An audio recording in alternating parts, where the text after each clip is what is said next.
আসসালামু আলাইকুম। গতকাল রাতে আমরা চাং থেকে পেঁয়াজ নামিয়ে রেখেছিলাম পরের দিন হাটে নেওয়ার জন্য, অর্থাৎ আজকে সকালবেলা হাটে নেওয়ার জন্য। যেহেতু আমাদের এখানে হাট মেলে একেবারে ফজরের সময় থেকে, অর্থাৎ ফজরের কিছুক্ষণ আগে থেকেই হাট মেলে এবং বেচাকেনা শুরু হয় সকাল 10টার মধ্যে। এখানে বেচাকেনা শেষ হয়ে যায় শুরুর দিকে, তথা ফজরের পরপরই যদি পেঁয়াজ হাটে নিয়ে যাওয়া যায় তাহলে দামটা একটু বেশি পাওয়া যায়, কারণ ওই সময় খুব অল্প পরিমাণে পেঁয়াজ আসে, যে কারণেই দামটাও অনেক বেশি থাকে। তুলনামূলকভাবে বেলা বাড়ার সাথে সাথে যে দাম থাকে তার থেকে অন্তত বেশি থাকে। তো যাই হোক, আমরা একেবারে ফজরের সময় যাইনি। আমরা টোটাল 8 মনের মতো পেঁয়াজ নিয়েছি। 10 মন নেওয়ার কথা ছিল, কিন্তু পেঁয়াজ নিয়েছি 8 মন, যে কারণেই আমরা যে একটু যখন রোদ উঠেছে তখন হাটে গিয়েছিলাম। এই মুহূর্তে আমাদের এখানে এখন পাটের সিজন, অর্থাৎ পাট কাটা, পাট ধোয়া, তারপর যে পাট বিক্রি করা, এটাই মূল সিজন এখন। কিন্তু এর পাশাপাশি যেহেতু এর আগে পেঁয়াজের সিজন থাকে, ওই সময় অনেকেই পেঁয়াজ বিক্রি করে না, কারণ ওই সময় দামটা একটু কম থাকে, তাই অনেকেই পেঁয়াজ রেখে দেয়। পরবর্তীতে দাম যখন একটু বাড়ে তখন গৃহস্থ যারা তারা বিক্রি করে। যেহেতু পাটের সিজনে একটু খরচ বেশি হয়, কষ্টও বেশি হয়, যে কারণে যে গৃহস্থরা অনেক সময় দেখা যায় যে এই পাটের সিজনেই বেশিরভাগ পেঁয়াজ বিক্রি করেন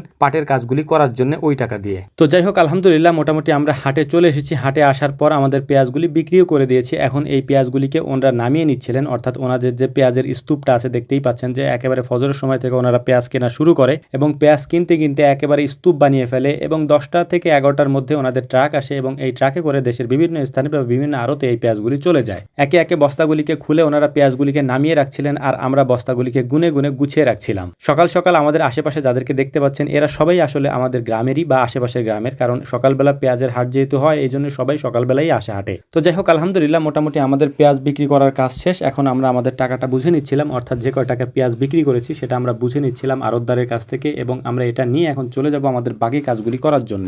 আমাদের কিছু ধানের চারা দেখতে হবে, যেহেতু আমাদের ধানের জমিগুলি আমরা তৈরি করতেছি এবং এখানে ধান চাষ করতে হবে। আমরা যে চারা দিয়েছি এই চারাতে আমাদের হবে না, যে কারণে বাড়তি চারা আমাদেরকে কিনতে হবে, তাই ওইটাও আমরা দেখে নিচ্ছিলাম এখান থেকে সুন্দর করে। তো যাই হোক, আলহামদুলিল্লাহ চারাগুলি দেখলাম, আমাদের পছন্দ হয়েছে, তবে আমাদের আজকে লাগবে না, তাই ওনাদেরকে বলে গেলাম যে পরবর্তীতে যখন আমাদের লাগবে তখন আমরা আপনাদের সাথে যোগাযোগ করে চারাগুলি নিয়ে যাবো ইনশাআল্লাহ। তো এখন আমাদেরকে গুরুত্বপূর্ণ একটা কাজ করতে হবে, এইটা যে আমাদের কিছু কর্পূর সংগ্রহ করতে হবে। অনেকেই আমাদের কাছে জিজ্ঞেস করেন যে ভাই কর্পূর কি? এইটা আমাদের হাতে যেটা দেখতে পাচ্ছেন এইটাই মূলত কর্পূর। এটা আপনি যে কোনো মুদি দোকান, অর্থাৎ পুরাতন আমলের যে মুদি দোকানগুলি থাকে তাদের কাছে গেলে এই কর্পূরটা পেয়ে যাবেন। এইটা মূলত যে আমরা আমাদের গাভীর যখন অলান ফুলে যায় তখন এইটা আমরা ব্যবহার করি সরিষার তেলের সাথে। মুদি দোকান থেকে কর্পূরটা সংগ্রহ করার পর আমরা চলে এসেছি মাছ বাজারে, কারণ আমরা যেহেতু পেঁয়াজ বিক্রি করেছি, পেঁয়াজ বিক্রি করবো আর ইলিশ মাছ কিনবো না তা তো হয় না, এই জন্যই মূলত আমরা ইলিশ মাছ কিনে নিলাম। এর পাশাপাশি টুকটাক আরো যে বাজার ছিল সেটাও করে নিয়েছি। এটা আমি ছোটবেলায় আমার আব্বাকে দেখতাম যে যখন পাট এবং পেঁয়াজ হাটে নিয়ে আসতো, বিশেষ করে পাট নিয়ে আসলে এ ধরনের বাজার করতো। তারপর